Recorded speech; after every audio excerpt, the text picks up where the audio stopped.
እህቶቼ አጋንንትን የሚስቡ ልብሶች አትልበሱ። እደግመዋለሁ፣ ይሄ ክርስትና ባህል አይደለም።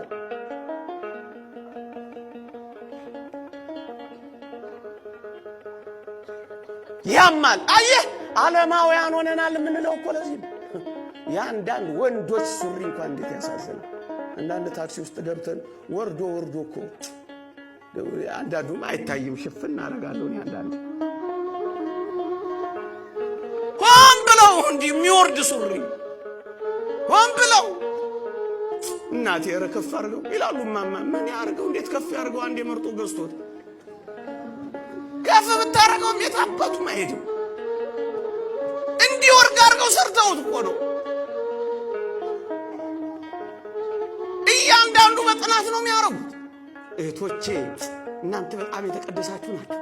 ቀለሚጦስ እስክንድርያ እንደተናገረው ሴቶች በክርስቶስ መዓዛ ሙዕዛት ይሆኑ እንጂ በሽቶችና በቆዳ ቅባቶች አይሆኑ ይላል።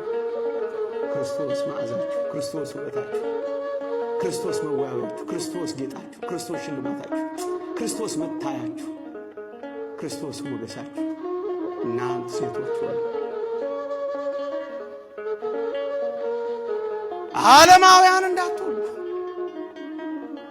ንስሐ አባት እንደሚያስፈልግ ብዙዎቻችን እናምናለን። አንዳንዶቻችን ፈቀቅ ብለን ንስሐ እንይዛለን። ንስሐ አባት ንስሐ ግን አንገባው።